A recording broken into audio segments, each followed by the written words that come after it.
Wow, you definitely weren't exaggerating about this wellness document being thorough. It's incredibly detailed, like a whole roadmap to a new me. It's comprehensive, that's for sure.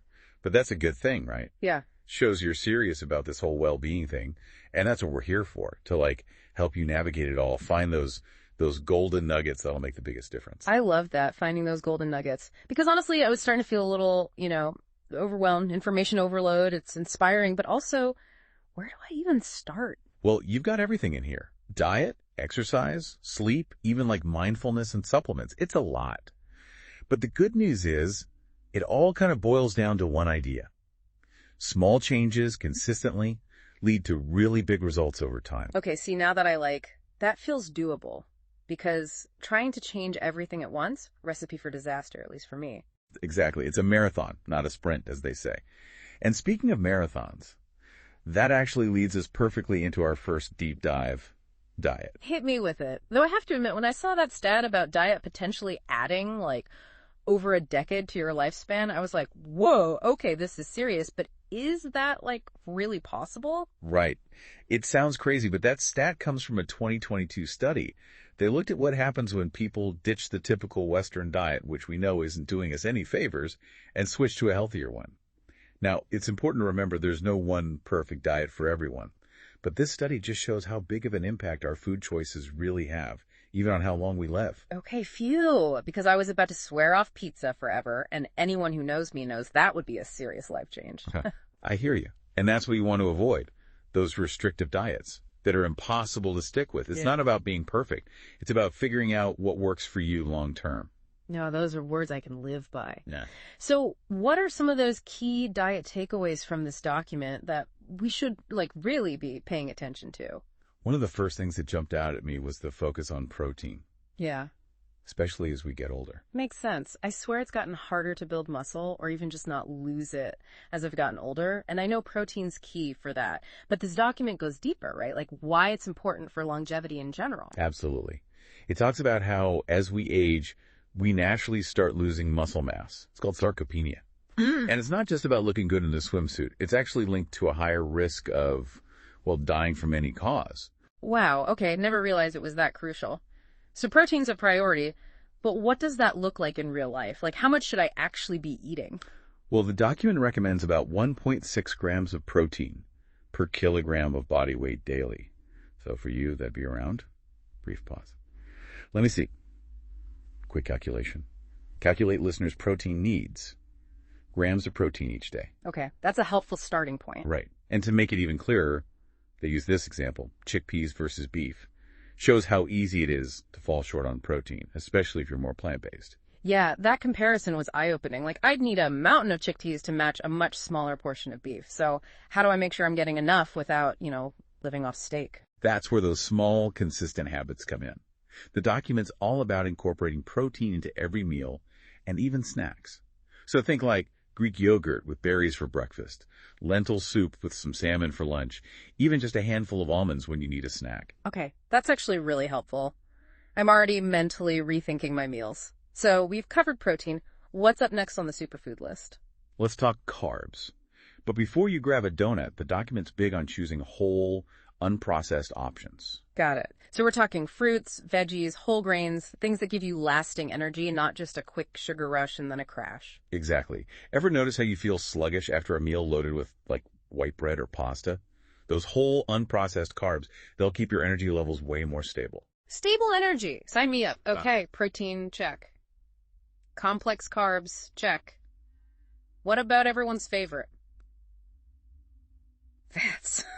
Yeah. I feel like they've gotten a bad rap, but this document seems to be giving them a bit of a redemption arc. They're definitely making a comeback. The key, and the document emphasizes this, is knowing the good fats from the not so good. Okay, break it down for me. Which ones are the MVPs and which ones should I be, keeping on the DL? So good fats. Think avocados, nuts, seeds, olive oil. Those are your unsaturated fats, and they come with a bunch of health benefits, especially for your heart. Okay, heart health is definitely top of mind for me, so I'm listening. Right.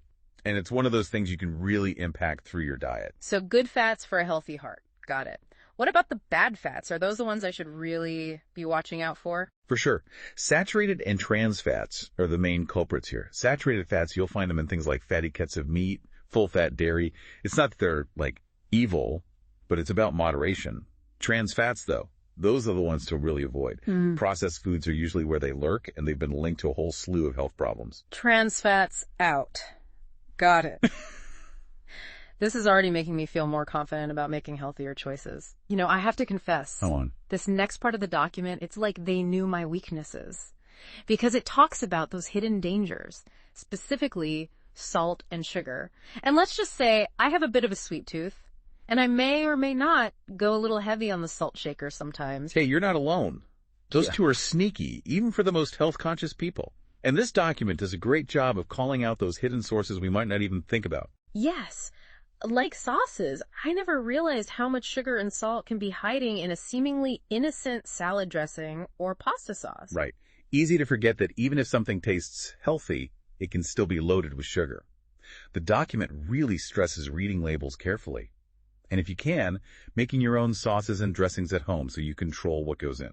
Game changer. I'm going to try that. Now, while we're on the topic of things we eat and drink, I'm curious about the section on beverages. There's just so much conflicting info out there. What's the real deal on what's actually healthy? It's definitely a minefield. But this document keeps it refreshingly simple. Water is king. Amen to that. I've been trying to drink more water lately, and honestly, I can feel the difference. Like, my whole body just feels better when I'm properly hydrated. It's amazing what a difference it makes, right? One of the simplest but most effective things you can do. The document also warns about those healthy drinks, like certain fruit juices, that can be surprisingly sugary. Totally. Like, sometimes they have more sugar than soda. Exactly. And if you're craving a soda or something sweet, just go for the no sugar versions. Makes sense. Okay, gotta ask about the caffeine section. It's basically my love language, but I also know it can be a double-edged sword, especially when it comes to sleep, which I'm sure we'll get to later. Definitely a balancing act. It's cool, though, because the document talks about how caffeine is more than just a morning pick-me-up. It lists all these potential benefits, from boosting your workouts to even potentially lowering the risk of things like Parkinson's and Alzheimer's disease. Right. When I saw that list, I was like, hold up, coffee is basically a superfood now. Like, I need my morning coffee to protect my brain decades from now. It is pretty remarkable, but, and this is a big but, it's all about being mindful.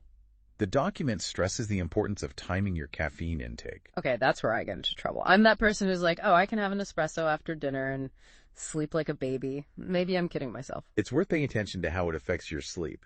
The document talks about how even if you can fall asleep after that late-day coffee, the quality of your sleep might not be as good. And that actually segues perfectly into our next deep dive. Sleep. It's like hitting the reset button, not just for your body, but your mind, too. Tell me about it. Or maybe tell it to the sleep-deprived version of me who can barely think straight some mornings, let alone hit the gym. I'm really glad this document spends some time on sleep, though, because I know it's important. It's just, well, sometimes easier said than done. Yeah. Oh, I hear you. It's something almost everyone struggles with at some point, and this document gets that. It doesn't sugarcoat how crucial sleep is for everything from how you feel day to day to, like, literally repairing your cells, keeping your hormones in check. All those long-term health benefits we keep talking about.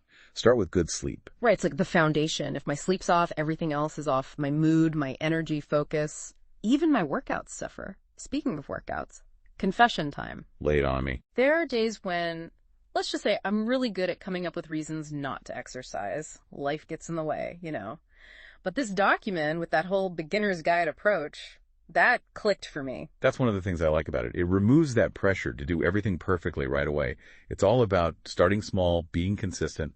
They even mentioned that book, Atomic Habits, about how powerful those little 1% improvements can be. Oh, yeah, I've heard of that. So how does Atomic Habits actually apply to, like, working out, asking for a friend who may or may not be wearing sweatpants right now? Basically, it's about building those sustainable habits, those routines you can stick with, not trying to overhaul your entire life in a day. Especially if you're new to exercise or haven't done it in a while, starting slowly is key. It's how you avoid burnout. Or even worse, injury. Music to my ears. Seriously.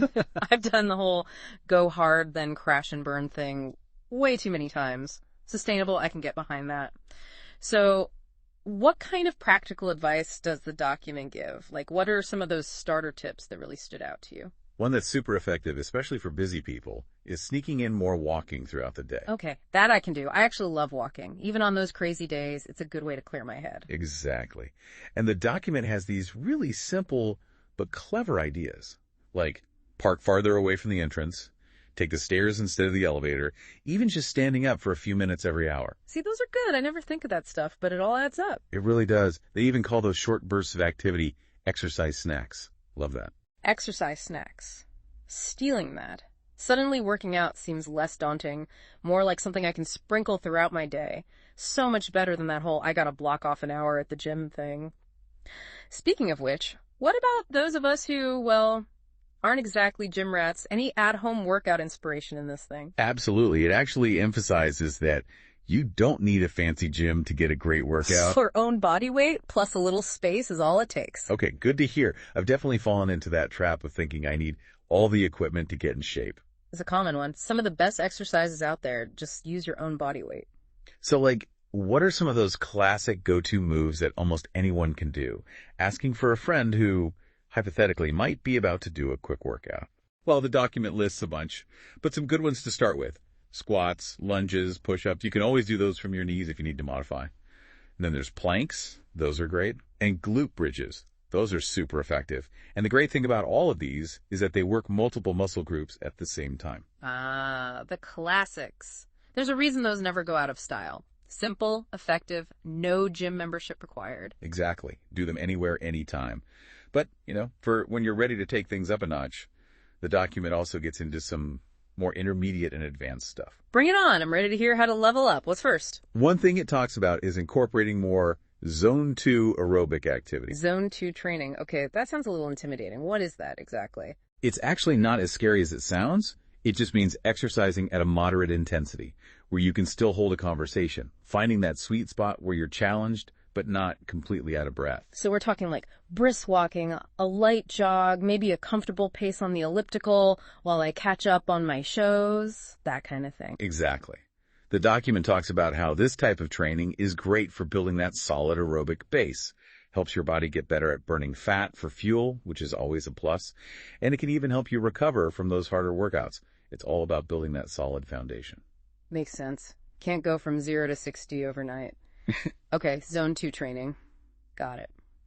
What else does it recommend for upping the ante? Well, next on the list is strength training. Strength training. Knew it was coming. Have to admit, I've always been a little intimidated by weights. Lots of people are. But the document explains that it's not just about getting, crazy big muscles. It's about getting stronger overall. Good for your bones, your metabolism, even your mental health, believe it or not. Okay, those are all good things. And I have noticed my metabolism isn't what it used to be. Plus, gotta keep those muscles strong as we age. Exactly. They even recommend working with a trainer, especially if you're new to it. Just to make sure you got the right form, you're doing everything safely. That's good advice. I'm definitely guilty of trying to wing it at the gym sometimes. Pretty sure my form could use some work. Having someone who knows what they're doing can make a huge difference. Speaking of guidance, the document talks about this concept called progressive overload.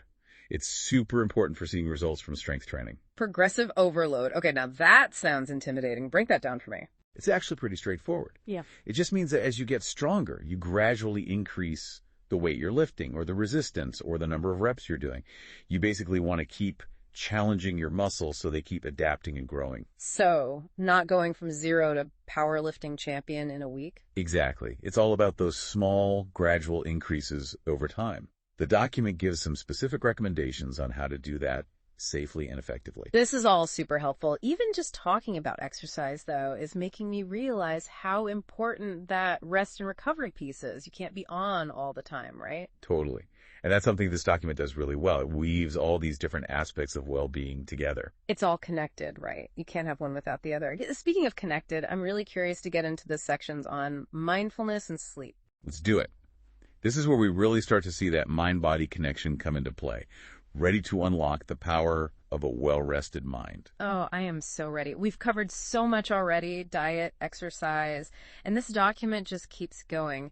Sleep, mindfulness, even skincare, supplements. I gotta be honest, it's a little overwhelming. Where do we even begin to tackle the rest of this? Don't worry, we're not going to leave you hanging. Remember, it's not about memorizing everything. It's about finding those key things you can actually use. Okay, good. Prioritizing. I like it. So, where to next? Let's circle back to sleep since we were just talking about recovery. This document goes all in on sleep hygiene, like a whole toolkit of strategies. Perfect timing. I need all the help I can get in that department. What kind of sleep-enhancing secrets are we talking about? Lay 'em on me. Well, first and foremost, consistency is key. Going to bed and waking up around the same time every day, yeah, even on weekends, makes a huge difference. Helps regulate your body's natural sleep-wake cycle. Makes sense. Though, full disclosure, my sleep schedule tends to be a bit more, shall we say, flexible on the weekends. Hey, you're not alone. But even those little inconsistencies can mess with your sleep quality. Oh, and the document also talks about the power of a good bedtime routine. Something as simple as a warm bath, reading a book, even just some light stretching. Ooh, I like that. Signals to your body it's time to wind down. Exactly. And speaking of things that might interfere with winding down, remember our chat about caffeine? Uh-oh. You think my afternoon tea habit is sabotaging my sleep? It's possible. Everyone's different. Just something to be mindful of. The document also stresses how important it is to create a good sleep environment. Like, make my bedroom a sleep sanctuary. Exactly. Cool, dark, quiet. It makes a bigger difference than you might think. You already mentioned blackout curtains, which are great. Earplugs can be a game changer if noise is an issue. Even a white noise machine or just a fan can be really helpful for some people. Noted. See, these are those little things I wouldn't necessarily think of, but they make sense. Cool, dark, quiet. Okay, what's next? Mindfulness. That's something I've been meaning to explore more. It definitely takes practice, but the benefits are worth it. The document talks about mindfulness as a really powerful way to manage stress.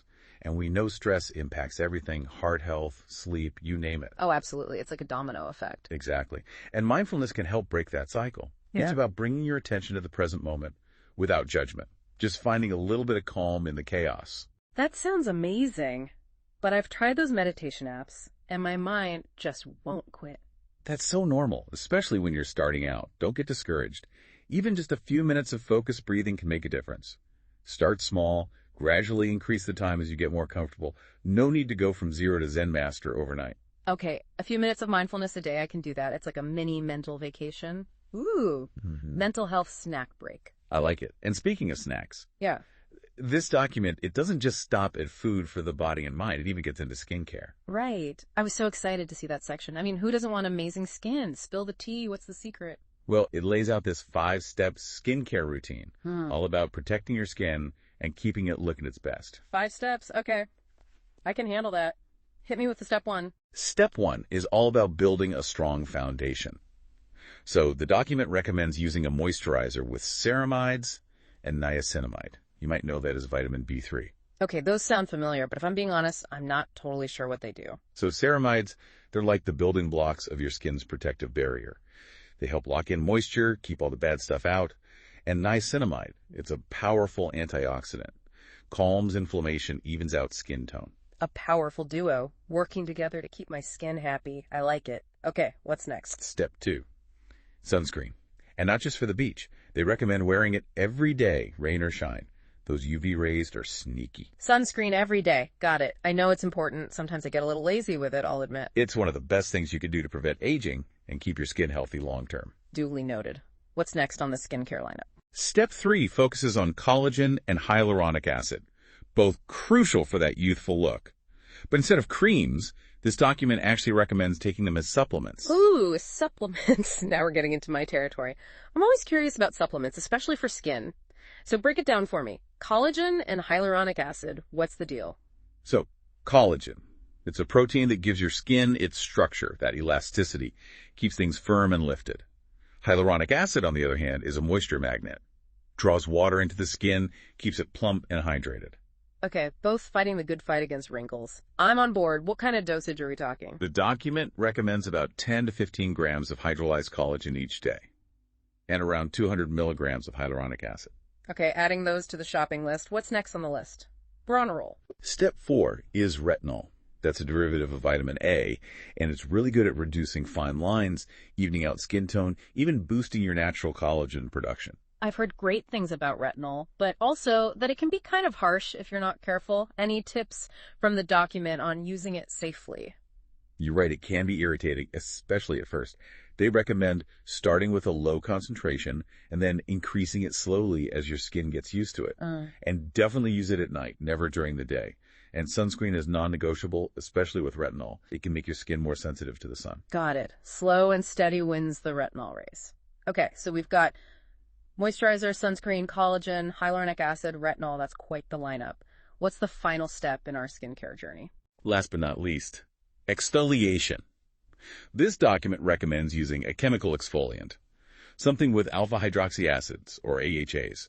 Glycolic or lactic acid are good ones. Or you can go with beta hydroxy acids, or BHAs, like salicylic acid. Chemical exfoliants. See, those always intimidated me a little. I get it. The name sounds kind of intense, but they're actually way gentler than those gritty scrubs.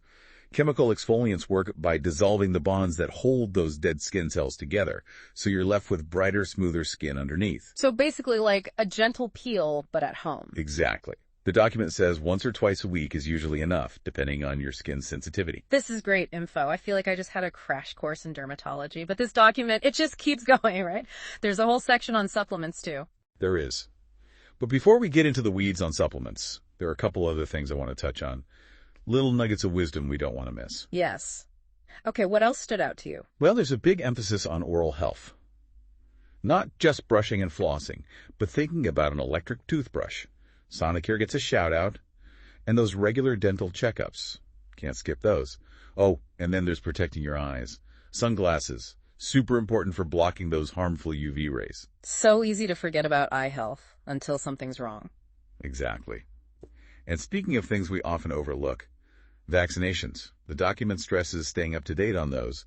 They even link to the CDC website so you can easily check which ones you need. Super helpful. I feel like those recommendations are always changing, so it's good to have a reliable source. Right. It's about being informed.